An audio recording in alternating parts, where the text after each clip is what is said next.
and welcome. My name is Frank and this week's focus is on Spain, one of the most important wine producing countries in the world. However, for many people, myself included when I started in wine, our one and only thought is really about Rioja and Tempranillo. And that prevents us from exploring some of the other wonderful wines being produced around the country. With this video, I wanted to highlight why Rioja is so important, but to also look at some of the other wonderful regions and grape varieties around the country, all fighting for that top spot.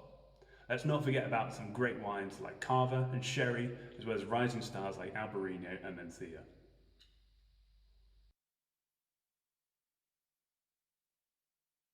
Spanish wine production is dominated by two key grape varieties, Tempranillo and Grenache, which make up over a quarter of all planting across the country. Side note, Grenache is exactly the same grape as Grenache found in the Rhone Valley of France. Tempranillo will give the wine a mix of red or dark fruit depending on the climate that it's grown in, and has high levels of tannin and acidity. This makes it ideal for long-term storage as well as extended oak aging. Grenache has low levels of tannin and acidity and gives the wine jammy red fruit characteristics. It can also sometimes creep up in alcohol if left on the vine for too long. Throughout Spain, you can find them as single varietals, but also as part of blends in areas like Rioja and Navarra. There are two important factors that put Spain above other wine-producing countries for quality. One, old vines and how they are planted, and two, regulated aging requirements.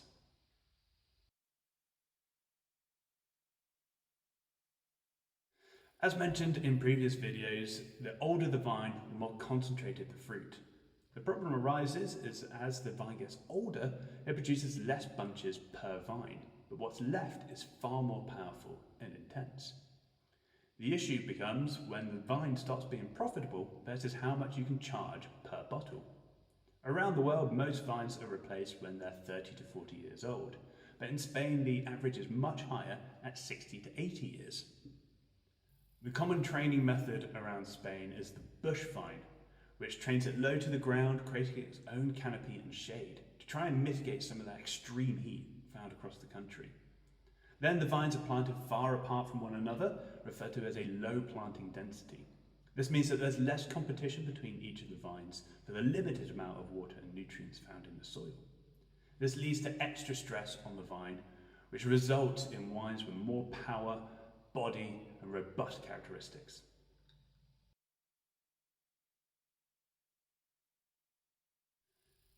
The other key factor is the aging requirements across Spain. One of the only countries to have a detailed layered hierarchy controlled by law stipulating how long wine must remain in oak and in bottle before it's released. By controlling these releases, it means that we get wine hitting the market ready to drink, without the need for long-term storage yourself, meaning that you can drink the wine the day you purchase it. These labelling terms that you may find on labels are Joven, Crianza, Reserva and Gran Reserva. Now each region does have slightly different minimum requirements, but there are some key characteristics that you can expect from each. Joven is the youngest of these styles, with little to no oak aging, focusing on fresh primary fruit characteristics.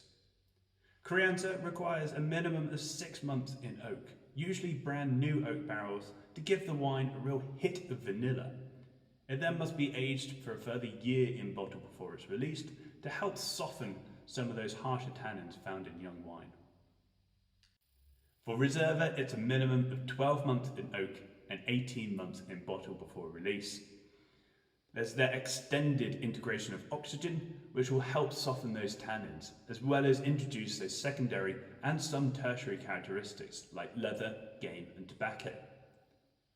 For our Gran Reservas, it's 2 years in oak and 3 years in bottle, meaning that there's going to be a softening of the fruit, but more focus on those secondary and tertiary aromas.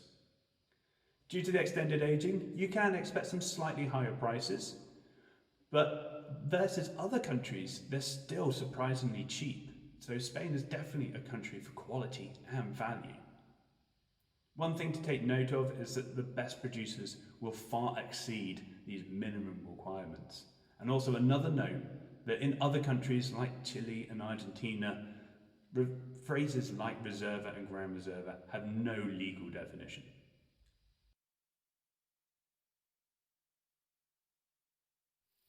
One of the most important and well-known areas is Rioja.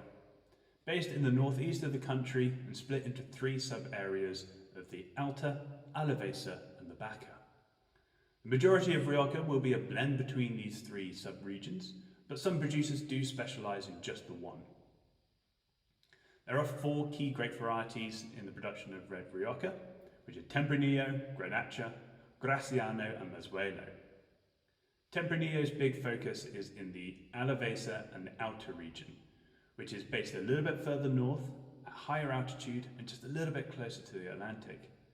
This helps give the vineyards a slightly cooler climate, leading to wines with a little bit more elegance and more finesse and higher levels of acidity. The only other area for Rioja is the Baca, which is a little bit further south on the flat where it's much hotter. Here, Grenache is the bigger focus, as well as the other two varietals. Wines solely just from that area will be much richer, more full-bodied, but might be lacking a little bit of acidity with high levels of alcohol. The often overlooked style for Rioja is their whites and rosés. Their whites are made with a grape variety called Viura, also known as Macabeo, and made in two very different styles. One, young, fresh and fruit-driven, and two, oak-aged, slightly oxidized and quite nutty. These tend to be made more in the Reserva and Gran Reserva category. Their rosés are quite rich and full-bodied for the style of rosé, but delicious in the sun with a barbecue.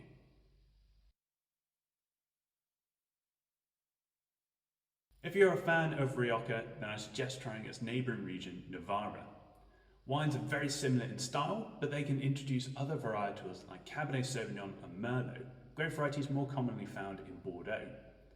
So the flavour becomes a heavier focus on darker fruit characteristics, and it ends up tasting a bit like a mix between Rioja meets Bordeaux. As the region is slightly less known than Rioja, you can expect some brilliant gems at low prices. Some of the leading areas outside of Rioja are Ribera del Duero for Tempranillo and Priorat for Grenache. Ribera del Duero is located further inland in central Spain, where the climate is much hotter and warmer, leading to more full-bodied and robust styles of wine. But it is planted at a higher altitude to help retain some balance. Wines must be made from 100% Tempranillo, known locally as Tinto Fino, and will go through extended oak aging, the same as Rioja. This area continues to rise in popularity since becoming a PDO in the 1980s, with some of the leading producers like Vega Sicilia and Pingus. The area of Priorat is home to some of the best examples of Grenache in the world. It's located near Barcelona with very steep vineyards, old vines and a unique mix of slate, schist and mica soil, which helps intensify the vine, creating super concentrated styles. Grenache usually gives you red fruit characteristics, but here, due to the intensity, it moves towards darker fruit with lots of pepper and spice characteristics. These wines are designed for long-term storage and will age very well. However, sadly, they are not cheap. If you can find them in the UK for less than £30 a bottle, buy it because it won't be there for long. If we move further down the east coast towards Valencia, we'll find hidden gems like Jamelia and Equila. These regions focus on a grape variety called Monastrell, aka Mourvedre, grown in the Rhone Valley. It's a thick-skinned grape variety that can cope with the extreme heat and drought found in the area.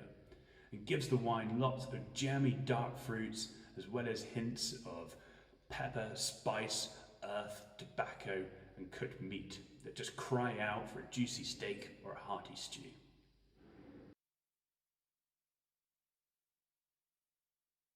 Now, if we move over to the northwest of the country into the Galicia area, we start to notice a completely different style of wine, with more of a focus on grape varieties like Albariño and Mencia.